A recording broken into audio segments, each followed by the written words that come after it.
Manuel Valls est arrivé à Matignon, la gauche est divisée quant à cette venue, mais qu'en pense la droite? Elle est un peu timide dans ses commentaires, on va en parler aujourd'hui avec le député UMP de la Drôme, M. Hervé Mariton.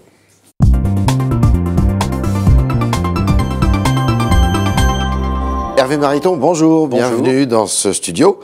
Trois petites questions pour commencer, vous répondez par oui ou par non si possible, sur votre propre formation politique, parce que toujours en ébullition. Ce qui vous rassemble à l'UMP est-il supérieur à ce qui vous sépare? C'est ce que prétend Jean-François Copé. Oui, c'est exact, et nous allons le voir avec l'Europe. Je travaille avec d'autres au projet européen. Je crois que nous sommes sur une position équilibrée, centrale, une Europe volontaire et sans naïveté, ça nous rassemble. Ensuite, chacun a des marqueurs plus forts. J'anime moi-même un mouvement au sein de l'UMP Droit au cœur. Nous proposons le 16 avril une rencontre, ce sera l'occasion d'assumer une vision libérale de l'Europe, ancrée aussi sur les valeurs. Donc chacun a sa tonalité, ça sera à Paris. Mais globalement, ce sera à Paris, à l'Assemblée nationale. Ouvert au public. D'accord. Venez nombreux. Le 16 mai. Le 16 avril. Avril, pardon. Et globalement, on arrive à trouver un bon point d'équilibre aussi bien. D'accord. La guerre des chefs est-elle relancée? Je ne le souhaite pas, en tout cas les militants ne le veulent pas, les parlementaires ne le veulent pas, donc il y a un moment où si les chefs veulent la guerre, ils seront tout seuls pour la mener. D'accord. Attendez-vous avec impatience le retour de Nicolas Sarkozy? Je crois qu'il y a une aspiration en France, c'est qu'en 2017, le pays soit enfin mieux gouverné. Parce que peut-être que le gouvernement, aujourd'hui, choisit de dire aux Français des demi-vérités, mais des demi-vérités sont encore des demi-mensonges. On va en parler. La réalité n'est pas encore là. Manuel Valls n'assume pas la vérité du pays. Alors, la grande alternance, c'est pas de changer Hérault par Valls, ce sera en 2017. Pour cela, il y aura différentes énergies, différents talents, des primaires. Donc moi, ce que j'attends, c'est que ce choix soit fait librement par tous les Français qui auront envie de l'alternance. Très bien. Alors, on va écouter M. Yannick Jadot, qui est un député européen EELV, Europe Écologie Les Verts, et qui avait ses propos hier sur France Inter. Cette image absolument déplorable qu'on donne de l'Europe, comme si c'était, d'une certaine façon, la Ligue 2 du football, enfin, une sorte de déclassement politique, alors que si on veut lutter contre la spéculation financière, contre le dérèglement climatique, et si on veut sortir des crises, nous avons absolument besoin d'Europe. Alors, M. Jadot réagissait à la nomination au secrétariat d'État aux affaires européennes de Harlem Désir, dont on peut dire qu'il n'a pas vraiment réussi à la tête du PS, et il trouvait que c'était tout à fait incongru. Oui, mais il a raison, de même qu'Harlem Désir a été très absent au Parlement européen, et ce n'est pas un bon point pour être ministre des Affaires européennes. Donc je crois en effet, ça vaut à gauche, ça vaut parfois à droite, mais je ne suis pas là pour dire du mal de mes amis, que l'on pourrait être un peu plus exigeant dans la composition des listes européennes. Vous redoutez une déroute des partis politiques en général aux européennes, aux élections? Je souhaite que le projet que nous allons défendre à l'UMP, chacun avec nos tonalités, obtiennent l'adhésion d'un grand nombre des Français. Donc je ne pense pas que ce soit une déroute. J'espère, c'est pas encore acquis d'avance, mais que l'UMP sera la première à cette élection. Mais au passage, je Vous redoutez plus le PS ou le FN? Nous avons à nous battre de ces deux côtés. Un PS qui ment aux Français et un Front National qui a une vision tellement surréaliste et décalée du monde d'aujourd'hui que lui offrirait aux Français les pires malheurs du monde. Parce que, comme le dit Yannick Jadot, l'Europe c'est en effet important, mais c'est aussi parce que l'Europe est importante. L'Europe, au fond, nous rappelle aussi ce que sont les réalités du monde d'aujourd'hui, que la France n'a pas le droit de jouer exclu. Alors, il faut prendre en compte un certain nombre de réalités de ce qu'est la France. Il faut dire la vérité aux Français. Quand on atteint 100% du produit intérieur brut en termes de dette, ce sera le cas très rapidement, eh bien, l'Europe nous rappelle à la raison et nous devons le dire. C'est heureux. Mais c'est ni heureux ni malheureux, c'est simplement le rappel à la raison. Et le rappel à la raison, comme parfois en France, on a tendance à l'oublier, c'est pas mal qu'il y ait l'Europe pour nous le rappeler. Moi, je dis que c'est pas 50 milliards d'économies qu'il faut faire, mais c'est 100 milliards. Ce chiffre 100, on peut le développer de bien des manières. Ça aussi, l'Europe est une manière de nous le rappeler. Parlons du gouvernement. On a l'impression qu'il y a des éléments de langage là qui circulent à l'UMP, qui disent Manuel Valls, bon, c'est un bon communicant, mais c'est pas un homme de résultat. Ça veut dire quoi, ça? Vous l'avez dit, Copé l'a dit. Oui, mais honnêtement, moi, je suis pas sensible aux éléments de langage. Je fais simplement un constat. J'ai constaté que, par exemple, Manuel Valls n'avait jamais rien fait d'autre que de la politique dans sa vie, mais maintenant, on passe à sa proposition handicap, ça. Et on regarde. De mon point de vue, oui.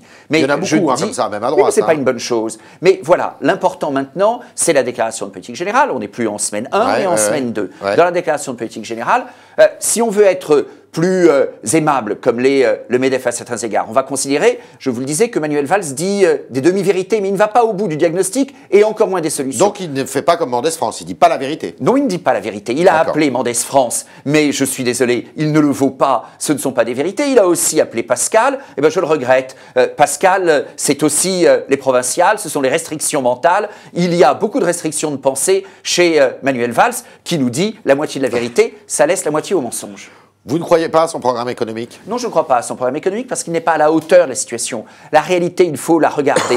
Quand en France, nous avons une dette qui approche les 100% du PIB, quand il y a en France des impôts supérieurs de 113 milliards d'euros à ce qu'ils sont en Allemagne, dont 100 milliards sur les entreprises, 65 sur la production, 35 sur le capital, ça veut dire qu'il y a un effort de baisse de la fiscalité bien plus considérable que celui que Manuel Valls propose de faire aujourd'hui. Il faut plus baisser les impôts, donc. Il faut plus baisser les impôts, mais ça veut dire alors, je suis cohérent, qu'il faut faire davantage d'économies. J'ai fait la proposition. Donc c'est pas 50, je crois que vous l'avez dit, c'est notre objectif de baisse, la marche à franchir vis-à-vis à la fois de l'Europe, mais pour des raisons de cohérence et de soutenabilité de nos finances, pas pour des raisons de bigoterie européenne, mais parce qu'aussi il faut baisser les prélèvements. La marche à franchir très vite, c'est 100 milliards d'euros. Le programme de législature que je propose à l'UMP, c'est 130 milliards d'euros de baisse de prélèvements sur 5 ans, consacrés à 65 milliards pour baisser la dette. C'est urgent quand on atteint les 100% de PIB et 65 milliards pour baisser les impôts. Mais les dépenses ne sont toujours pas sérieusement maîtrisées. Je prends un exemple qui est celui de la fonction publique. Le chiffre 100 encore, si je peux me permettre, ça devient un chiffre totem pour le coup ce matin si vous le voulez.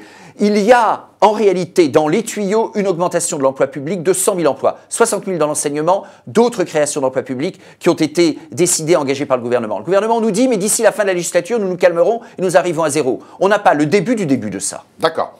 Alors, Manuel Valls doit recevoir les syndicats aujourd'hui, parce qu'il n'y a pas uniquement que la fiscalité, il y a aussi le droit du travail, il y a la vie des entreprises.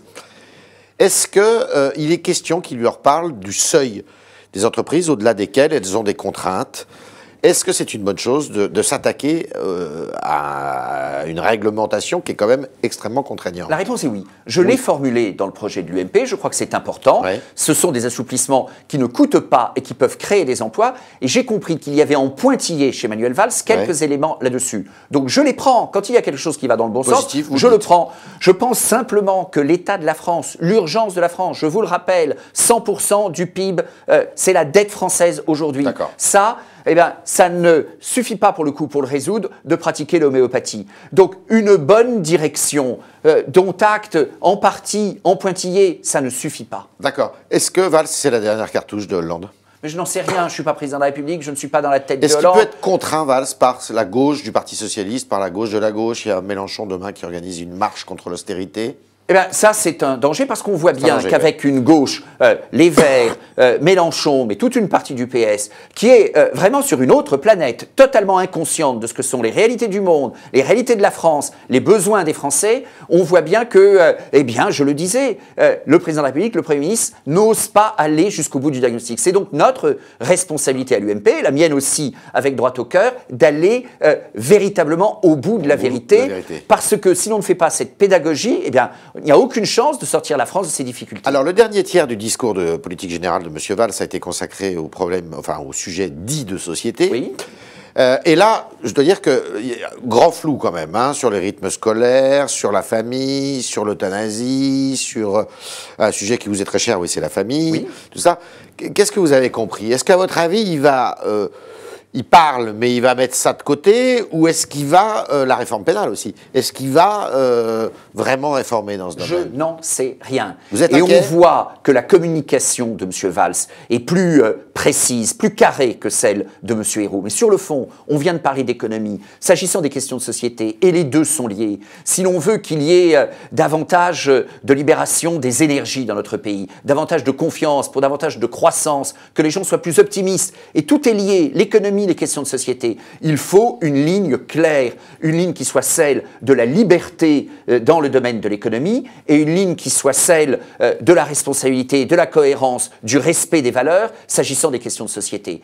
Valls, au moins dans son discours de politique générale, n'insulte explicitement ni l'un ni l'autre, mais il ne va au bout de ce qui est nécessaire pour notre pays, ni sur le terrain de l'économie, ni sur les questions de société. Et comment faire confiance à un homme qui en 2011 était favorable à la gestation pour autrui, la GPA, à la procréation médicalement assistée. Un homme qui, avec le président de la République, nomme Mme Rossignol comme secrétaire d'État à la famille, alors qu'elle est très favorable à la théorie du genre, alors qu'elle a passé son temps, sur Twitter en particulier, à insulter tous ceux qui sont attachés à une famille classique qui rassemble beaucoup de Français. C'est impossible de lui faire confiance à Valls. Mais je ne lui fais pas confiance sur ce terrain-là. Si demain, il arrive avec une révélation dans laquelle il nous dirait « je crois à une économie libérée, je suis prêt à faire les efforts nécessaires », s'il nous prouve réellement qu'il est capable de calmer le jeu et d'avoir une vision moins explosée de la société, alors je l'écouterai d'une autre manière. Il n'a pas dit cela. Vous redoutez que la loi sur la famille revienne sur le devant de l'actualité ? Mais on a une proposition de loi qui ne va pas dans le bon sens, mais qui n'est pas révolutionnaire non plus, dont acte. Mais je vois bien que nombre de parlementaires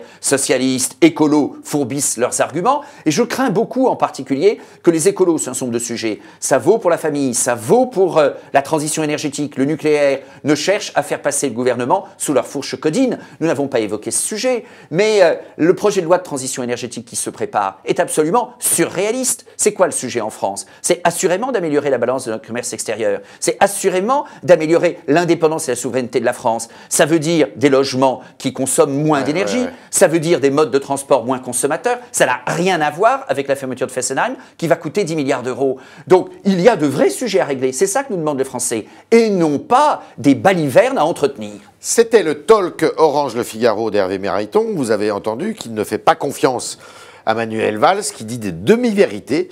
Et Hervé Mariton vous donne rendez-vous le 16 avril, notez-le, à l'Assemblée nationale pour parler de l'Europe. Avec droit au cœur. Avec droit au cœur. Merci Hervé Mariton. Merci.